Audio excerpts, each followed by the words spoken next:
नमस्कार. आज राजकीय गटावरती आपण जिल्हा परिषद आणि पंचायत समितीची सध्या रणधुमाळी सुरू आहे.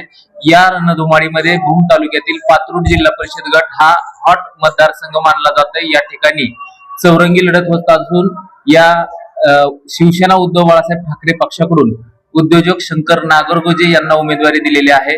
ते आज आपल्यासोबत राजकीय गट्टा शी बोलण्यासाठी आहेत. त्यांचं प्रथम मी स्वागत करतो. नमस्कार. खर तर शंकर नागरगोजे यांचं गेल्या 3-4 वर्षापासून या गटामध्ये काम आहे आणि म्हणूनच आपण आज त्यांच्याशी संवाद साधत आहोत.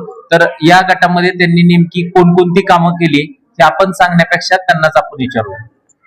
आपण या ठिकाणी अतिवृष्टीच्या काळात आपल्याकडनं जी काही सर्वसामान्य लोकांना मदत करण्यात फुलना फुलाची पाकळी जी काही मदत करता येईल ती मदत आपण पूर्ण आपल्या पात्रोड गटामध्ये केलेली आहे. जी आमच्याच्याने होईल कुठल्या ना कुठल्या पद्धतीने केली. तुम्ही त्यानंतर बघितलं तर आता ज्या ज्या वेळेस सामाजिक काय उपक्रम असतील किंवा मंदिरासाठी देणग्या असतील, ही आता इलेक्शन म्हणून नाही तर 5ही वर्ष आपण ती गोष्टी केलेल्या आहेत. पण काही लोक आता 1 वर्षात येऊन थोडं करून जास्त हायलाईट करत आहेत. तसं आम्ही जी केलंय ते आतापर्यंत हायलाईट केलेलं नाही. आज तुमच्या माध्यमातून ही मतदारांपर्यंत पोहोचत आहे, त्याच्याबद्दल धन्यवाद. आपण आता ही निवडणूक लढवत आहात. तुमची तयारी गेल्या 2-3 वर्षापासून सुरू आहे. मध्यंतरी अतिवृष्टी झाली होती, त्या काळात देखील आपण बरीच कामं केली. ती नेमकी कामं काय होती आणि मदतीचं स्वरूप काय होतं? मदतीचं स्वरूप अन्नधान्य स्वरूपाची जी किट असते ती किट आम्ही आमच्याकडनं ज्या ठिकाणी खरोखर परिस्थिती भयावह होती त्या ठिकाणी आम्ही पोहोचलो. आमच्या माध्यमातून ती मदत ती अतिवृष्टी पीडित लोकांपर्यंत पोहोचवली. आणि त्यानंतर ज्या आमच्या पात्रोड गटामध्ये ह्या दुधना नदीला पूर आला होता, त्या पुराच्या पाण्यामध्ये आम्ही स्वतः जाऊन खासदार साहेबाचा दौरा घेऊन त्यांच्याबरोबर शेतकऱ्याच्या बांधापर्यंत आम्ही पोहोचण्याचा प्रयत्न केला. आणि त्यावेळेस ही परिस्थिती भयानक झाली. त्यावेळेस सगळेच आपले मीडिया चॅनलवाले इथं उपस्थित होते. तर त्यांच्या माध्यमातून जी इथल्या शेतकऱ्याचे काही प्रश्न आहेत, चाऱ्याचा प्रश्न असेल किंवा आणि बाकीचे काही प्रश्न होते, ती प्रश्न आम्ही हायलाईट केले, ती मुद्दे उचलले आणि त्या मुद्द्याची आपल्या राज्याचे कृषी मंत्री दत्तामामा भरणे यांनी दखल घेऊन आपल्या भागासाठी चारा उपलब्ध करून दिला होता. आणि जनावरांच्या आरोग्याच्या शिबिराबाबतीत लगेच तात्काळ सूचना करून त्या संबंधित विभागाला तातडीने तुम्ही शेतकऱ्याच्या बांधापर्यंत पोहोचा आणि उपाययोजना करा अशा सूचना दिल्या होत्या. त्यानंतर बेदरवाडी गावचा जी पूल तुटला होता, त्या पुलाच्या दुरुस्तीसाठी पण आम्ही मीडियाच्या माध्यमातून सरकारपर्यंत आमची मागणी पोहोचवली होती. त्याचा पण आता पाठपुरावा आम्ही घेत आहेत आणि ती काम आता थोड्या दिवसांनी चालू होणार आहे. आता ही जिल्हा परिषदेचा अंतिम टप्प्यात प्रचार आलाय. अगदी 2 दिवसावर मतदान आलंय. आता तुम्ही नेमका कोणता मुद्दा घेऊन मतदारांसमोर गेलात? मतदारांचा आपल्याला नेमका प्रतिसाद कसा मिळतोय? प्रतिसाद हीच आहे की सर्वसामान्य लोकांना न्याय देण्यासाठी जनतेत असणारे सर्वसामान्य कुटुंबातनं पुढे आलेले लोक ही लोकांना टिकवायचे असा प्रतिसाद लोकांकडनं आहे. आम्ही सगळ्याकडनं पैसे घेणार, पण ज्याला मतदान करायचे त्यालाच करणार. आता तुम्ही असंख्य निवडणुका माझ्यापेक्षा जास्त बघितल्यात. पैशावर काहीही होत नाही. ही 9 तारखेला निकाल लागल्यानंतर यांच्या लक्षात येईल की खरोखरच जनता ही सर्वसामान्य कुटुंबातून पुढे लोकांची सेवा करण्याची, ज्याला खरोखर मनोभावे सेवा करण्याची इच्छा आहे, अशाच लोकांना जनता प्रतिसाद देते. आम्ही आपल्या धाराशिव जिल्ह्याचे खासदार ओमराजे निंबाळकर साहेब यांच्या पावलावर पाऊल टाकून राजकारणातनं पैसा आणि पैशातनं राजकारण हे आम्हाला करायचं नाही. आम्ही खरोखरच प्रामाणिकपणे जनतेची सेवा करण्यासाठी ही निवडणूक लढवित आहे. आता असंख्य लोक असे आहेत की आता 1 कोट काढायचे आणि पुन्हा 2 कोट काढायचे, मग त्या जनतेची सेवा कुठं होणार आहे? त्या जनतेची सेवा होणार नाही. त्यांना राजकारणातून पैसा आणि पैशातनं राजकारण करायचंय. आमचा मानस काय आहे की सर्वसामान्य माणसापर्यंत आपण पोहोचलो पाहिजे. सर्वसामान्य कुटुंबातनं आज आपण या लेवलला आलो, तर सर्वसामान्याच्या अडी अडचणीला आपण कुठेतरी उपयोगाला यायला पाहिजे. आपल्याकडनं सर्वसामान्य माणसाची सेवा घडायला पाहिजे.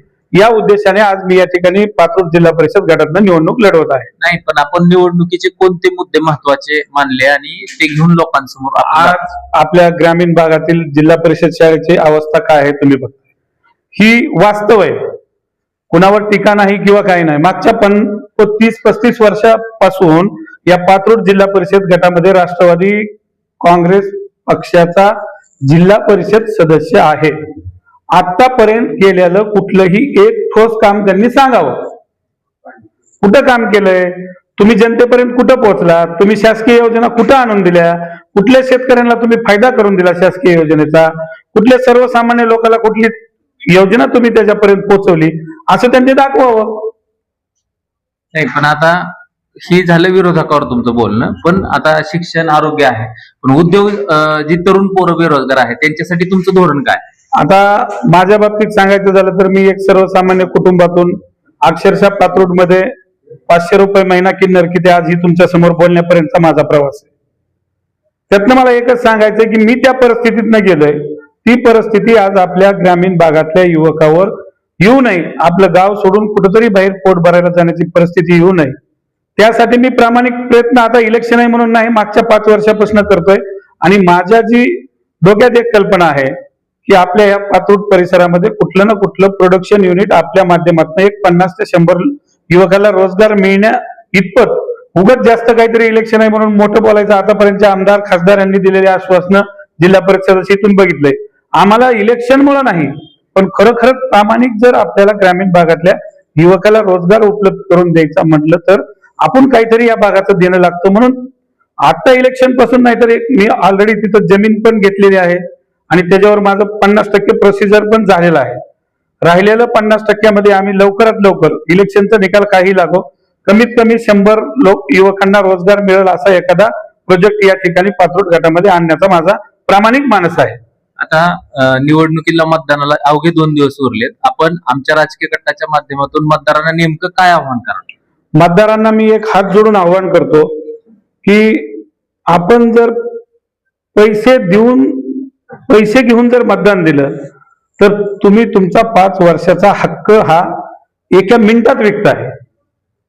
तो 1 मिनिटात विकलेला हक्क तुम्हाला 5 वर्ष कुठेही बजावता येणार नाही. त्यामुळं खरोखरची जनतेसाठी प्रामाणिकपणे सर्वसामान्य लोकात जाऊन जो उमेदवार काम करू शकतो, ज्याला त्या परिस्थितीची जाणीव आहे, अशा उमेदवाराला तुम्ही प्रामाणिक सतसत विवेक बुद्धीने विचार करूनच तुम्ही ज्यावेळेस मतदानाला जाता त्यावेळेस 2 मिनिटं थांबा, विचार करा. अगोदर तुम्ही काय केलंय, काय घेतलंय, दिलंय, घेतलंय ह्याचा विचार करू नका. खरोखरच प्रामाणिक ती जर माणूस आपल्यासाठी रात्री 12 वाजता फोन केल्यानंतर उपलब्ध होऊ शकतो का, तो तेवढा अहंकारी आहे का नाही का ह्याचा विचार करा. आणि तुमचं मतदान करताना तुमच्यापर्यंत विकास, प्रामाणिक आणि न पैसे कमवणारा उमेदवार, राजकारणातनं उद्योगातनं कुणावरही मला वैयक्तिक टीका करायची नाही, पण राजकारणातनं पैसा न कमवणारा 24 तास जनतेसाठी देणारा सर्वसामान्य उमेदवार तुम्ही निवडून द्यावा, एवढीच विनंती. आज आपल्या राजकीय कट्टाला अत्यंत वेळात वेळ काढून, खरं तर प्रचाराचा शेवटचा दिवस आहे तरी देखील त्यांनी वेळात वेळ काढून आपले संवाद साधला, त्याबद्दल आपले मनापासून आभार. आणि त्यांनी आता आपल्याला सांगितलं की गेल्या त्यांचा वैयक्तिक प्रवास देखील मोठा आहे, तो नंतर आपण एखाद्या दिवशी राजकीय कट्टावर बघूच. पण आता निवडणुकीला अवघे 2 दिवस शिल्लक असताना देखील त्यांना विजयाचा त्यांनी विश्वास व्यक्त केलाय. आणि त्यासोबतच जर निवडून आलो तर येणाऱ्या 5 वर्षामध्ये सर्वात महत्वाचा जो बेरोजगारीचा प्रश्न आहे तो प्रश्न सोडवण्यासाठी मी प्रयत्न करील, असं आश्वासन त्यांनी राजकीय कट्टाच्या माध्यमातून दिलंय. याच ठिकाणी आपण थांबू. धन्यवाद. गल्ली ते दिल्लीतील राजकीय घडामोडी व बातम्या पाहण्यासाठी आजच आमच्या राजकीय कट्टा YouTube चॅनलला सबस्क्राईब करा, बेल आयकॉन प्रेस करा आणि फेसबुक पेज फॉलो आणि लाईक करा.